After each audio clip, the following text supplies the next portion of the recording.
I've given us a lot of thought about how Kobe should be remembered. And I think he's the smartest athlete the NBA has ever seen, and perhaps the smartest athlete we've ever seen in any of our high-profile professional sports.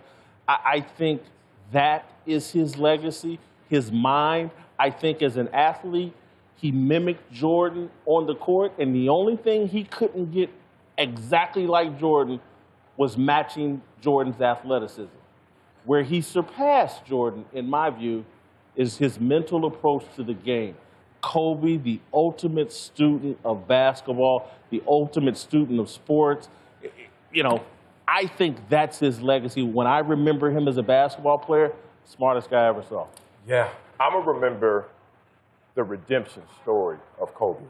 I think his legacy is going to really speak volumes to everyone out there who privately are able to live out their 5 lowlights.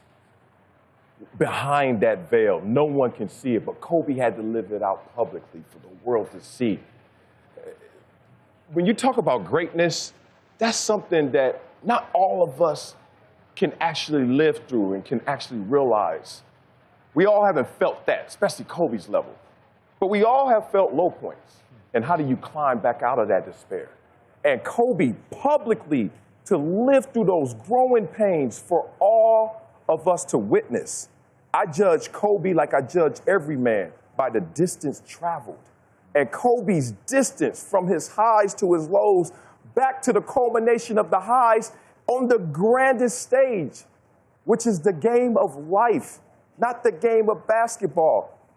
This is Super Bowl week, and with great pride, I wear this ring. And I was given this ring by Jason of Beverly Hills, who does the Super Bowl rings. He said, Marcellus, this is going to be funny, but I'm serious as hell. You didn't win a championship. You didn't win in the game of football, but you won in the game of life. You're a father, you're a husband, and you've transitioned. And I'm telling you, Kobe was in that place of transitioning to greatness beyond the scope of a basketball court and couldn't live it through. You know, when I look at his legacy and what it means to me, he easily is the only athlete in my book that would ever be comparable to Michael Jordan. And when I think of Michael Jordan and I think of Kobe Bryant, and it's almost synonymous to me, the phrase or the meaning that takes place for me is brilliance and excellence in motion. And that's, to me, the legacy that I will always take away from what Kobe Bryant was able to give to us on the basketball court was brilliance and excellence in motion. Beauty. From pure basketball perspective, Kobe had the unfortune of being at the tail end of the Jordan era, and then once LeBron came in, so he was caught in between. He was that bridge in between 2 eras.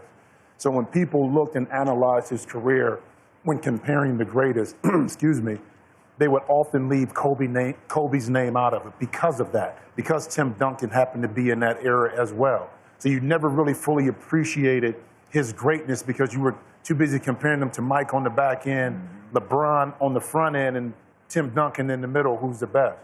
But yet and still, what you couldn't deny or compare was what he stood for as a basketball player. The relentless pursuit of perfection, which you can't get. But what you can get in between there is the opportunity to give you and your teammates the ability to celebrate greatness in a championship form. He wanted to do that with Shaq. He wanted to do that without Shaq. It was a purpose. He was purpose-driven. So when you look at the iconic basketball players and where you stand in history, it's funny, Jason, as a journalist, you cover a certain time period, and certain athletes are there for you to admire, but also for you to break down and evaluate. Those are the people that you see. Who's going to write the story 15, 20 years from now? Is it the people that covered Michael Jordan, the people that covered Kobe, or LeBron? See, because that's a moving scale, okay, to where the greatness lies. But when you put his career on par and parcel with the greats, yeah, sometimes his shooting percentage wasn't as great. But what he was able to accomplish from 18 years old to the time he retired, you put that against somebody else's, okay? And what he did and what he brought to the, you're talking about iconic level. We're not talking about just in United States.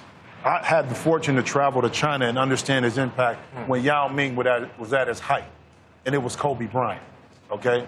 But Jim, I want to say this because you and I are a little bit older than these guys.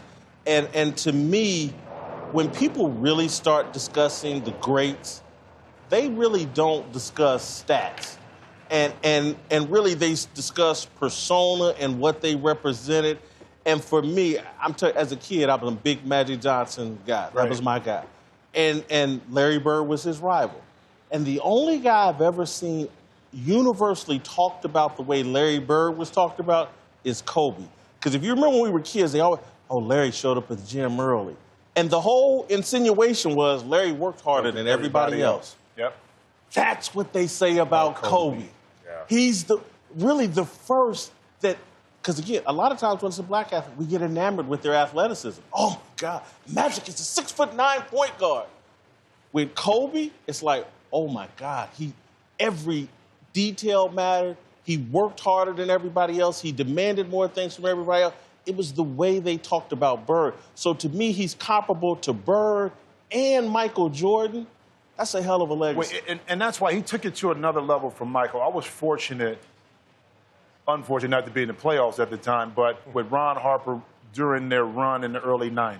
And I got a chance to be there with Michael Jordan, with Ron, with Scotty, to see it from my eyes, Michael's work ethic, what he demanded from his teammates. Okay, I can put it on me, but I need you to tag along to understand how we're going to win. That was at a whole nother level.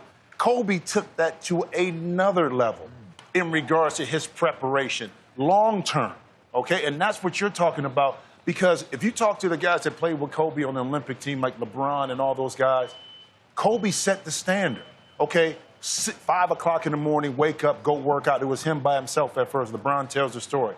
By the end, and getting close to playing, everybody was up doing what Kobe did. That's what you're talking about right there. That's legendary status right there that can't be denied. And he didn't fall under the spell that is the curse of the gifted. And we all know about the curse of the gifted playing sports. Mm-hmm. With that tremendous talent, maybe he skips a fundamental or two. Kobe will walk in that gym knowing he's the best on the court and will work like he's the worst. And would outwork you for your observation, to make you work harder to be your best so I can fully realize how great I am because I beat you at your best. Damn it, that's amazing. Thanks for watching. Subscribe here to get the latest from the show.